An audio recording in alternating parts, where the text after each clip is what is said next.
నమస్కారం. ఎంబీబీఎస్ మొదటి విడత కౌన్సిలింగ్లో సీట్లు దక్కించుకున్న వాళ్లకు కాలేజీలో చేరడానికి ఎన్టీఆర్ హెల్త్ యూనివర్సిటీ గడువు పొడిగించింది. ఈ నేపథ్యంలో వివరాలను మనం రాజగోపాల్ రెడ్డి గారిని అడిగి తెలుసుకుందాం. ఏం రాజగోపాల్ రెడ్డి గారు, విడతల వారీగా గడువు పొడిగించుకుంటూ వస్తానన్నట్టుంది యూనివర్సిటీ? నమస్తే sir. University doctor NTR health university మొట్టమొదట 19వ తేదీ లాస్ట్ డేట్ రిపోర్టింగ్గా చెప్పుకొచ్చారు సార్. మళ్ళీ ఎక్స్టెన్షన్ చేయడం జరిగింది 24 వరకు. మళ్ళీ 25వ తేదీకి ఎంబీబీఎస్ కాంపిటెంట్ అథారిటీ కోటాలో కన్వీనర్ సీట్లు మొదటి ఫేజ్లో సీట్ అలాట్మెంట్ అయిన విద్యార్థులు 24వ తేదీ మధ్యాహ్నం 3 గంటల లోపల రిపోర్ట్ చేయాలని మొన్న నైట్ రావడం జరిగింది. అదేవిధంగా మేనేజ్మెంట్ కోటాలో కూడా ఫస్ట్ ఫేజ్లో సీట్ అలాట్మెంట్ అయిన విద్యార్థులందరూ కూడా 25వ తేదీ మధ్యాహ్నం 3 గంటల లోపల సీటు అలాట్ అయిన విద్యార్థులందరూ కూడా రిపోర్టింగ్ ఆయా కళాశాలలో రిపోర్టింగ్ చేయాలని వాళ్ళు డేటు పొడిగించడం జరిగింది సార్. అదేవిధంగా విద్యార్థులు ప్రతి ఒక్కరూ కూడా స్పెషల్ కేటగిరీ విద్యార్థులు, ముఖ్యంగా క్యాప్ రిజర్వేషన్కి సంబంధించిన విద్యార్థులు, పీడబ్ల్యూడి విద్యార్థులు, స్పోర్ట్స్ అండ్ గేమ్స్ కేటగిరీలో విద్యార్థులు, వీరందరూ కూడా మాకు సీట్లు సెకండ్ ఫేజ్లో అలాట్ చేస్తారా లేదా, ఎప్పుడు అలాట్ చేస్తారు, రెండో రౌండ్ ఎప్పుడు ఉంటుంది అని కూడా చాలామంది అడుగుతున్నారు.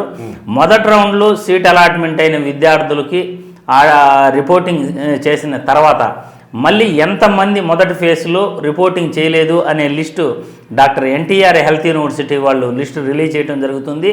ఆ లిస్టు రిలీజ్ చేసిన తర్వాత రెండో ఫేజ్కి సంబంధించిన కళాశాల వైజు సీట్ అలాట్మెంటు మీరు పెట్టుకున్న వన్ టైం వెబ్ ఆప్షన్స్లో భాగంగా ప్రయారిటీ ప్రకారం ఏదైతే పెట్టుకున్నారో ఆ ప్రకారం వచ్చేసి సీట్ అలాట్మెంటు రెండో ఫేజ్లో రిలీజ్ చేయడం జరుగుతుంది.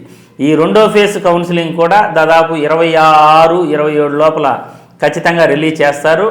ఈ నెల ఎండింగ్ లోపల ఈ రెండో కౌన్సిలింగ్ కూడా పూర్తవుతుంది. అక్టోబర్ 1వ తేదీ నుండి క్లాసులు ప్రారంభమవుతాయి అని మనకి already doctor NTR health university వాళ్ళు తెలియజేస్తున్నారు సార్. ఈ సెకండ్ కౌన్సిలింగ్ కట్ ఆఫ్ దానికి సంబంధించి కానీ అట్లా ఇంకా ఇతరత్ర అప్డేట్స్ ఏమైనా ఉన్నాయా రాజగోపాల్ గారు? సార్, ఇప్పుడు సెకండ్ రౌండ్ సంబంధించిన కట్ ఆఫ్ అంటే ఎస్వియు రీజన్లో 601 మార్కులకు ఫస్ట్ రౌండ్లో కట్ ఆఫ్ ఉంది సార్. ఈ 601 నుండి 595 పైన కట్ ఆఫ్ అయితే ఓపెన్ కేటగిరీ జనరల్ విద్యార్థులకు నిలుస్తుంది సార్. అదేవిధంగా 615 మార్కులకు ఏయూ రీజన్లో కట్ ఆఫ్ అనేది నిలిచింది. ఇది రెండో రౌండ్కి వచ్చే లోపల ఈ కట్ ఆఫ్ 610 వరకు నిలవచ్చని అనుకుంటున్నాము. ఎందుకంటే విద్యార్థులు ఎప్పుడైతే మొదటి రౌండ్లో రిపోర్టింగ్ చేయని విద్యార్థుల సీట్లు రెండో రౌండ్లో భర్తీ చేయడం జరుగుతుంది. అదేవిధంగా స్పెషల్ కేటగిరీ విద్యార్థులకి సీట్లు భర్తీ చేయడం జరుగుతుంది రెండో రౌండ్లో. మొదటి ఫేజ్లో ఎవరైతే కళాశాలలో రిపోర్టింగ్ చేశారో ఆ విద్యార్థులు అదే కళాశాలలో ఉండాలనుకుంటే మాత్రం రీటైన్ టు కంటిన్యూ ఆప్షన్ అయితే ఇచ్చున్నారు.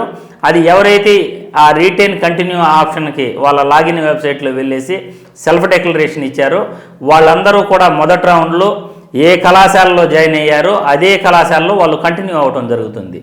ఇక స్లైడింగ్కి వెళ్ళే వాళ్ళు ఆ రీటైన్ కంటిన్యూ ఆప్షన్ వినియోగించుకొని వాళ్ళందరికీ కూడా స్లైడింగ్ అనేది ఆటోమేటిక్గా వాళ్ళు పెట్టుకున్న ప్రయారిటీ ప్రకారం ఉంటుంది. అదేవిధంగా ఫర్ ఎగ్జాంపుల్ ఒక కళాశాల మొదటి ప్రయారిటీగా పెట్టుకున్న విద్యార్థులకు అదే కళాశాలలో సీటు వస్తే వాళ్ళకు మాత్రం రీటైన్ ఆర్ కంటిన్యూ ఆప్షన్ వర్తించదు. ఒకవేళ వారు లాగిన్ వెబ్సైట్లోకి వెళ్ళేసి మేము స్లైడింగ్లో వెళ్ళాలనుకున్నా కానీ ఆ ఆప్షన్ అనేది కనబడదని విద్యార్థులందరికీ కూడా ఈ వీడియో ద్వారా తెలియజేస్తున్నాం సార్. థ్యాంక్ యూ రాజగోపాల్ గారు, మీరు విలువైన సమాచారాన్ని మా విద్యార్థులకు అందించారు. మున్ముందు ఏవైనా అప్డేట్స్ ఉంటే ఎంబీబీఎస్ కౌన్సిలింగ్కు సంబంధించి మాట్లాడుకుందాం. బహుశా చివరి దశకు ఈ కౌన్సిలింగ్ చేరుకుందని నేను భావిస్తున్నా.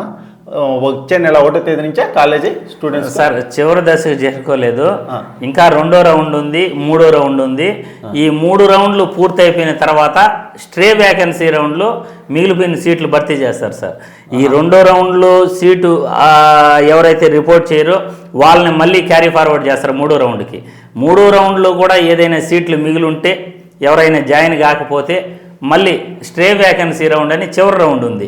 ఆ రౌండ్లో మిగిలిపోయిన సీట్లన్నీ కూడా భర్తీ చేయడం జరుగుతుంది. అంటే ఈ ప్రక్రియ మొత్తం పూర్తి కావడానికి ఎంత టైం పట్టచ్చు అంటారు సార్? మొత్తం డిసెంబర్ 1వ తేదీకి కంప్లీట్ అయిపోతుంది సార్ 4 రౌండ్లు అంతా కూడా.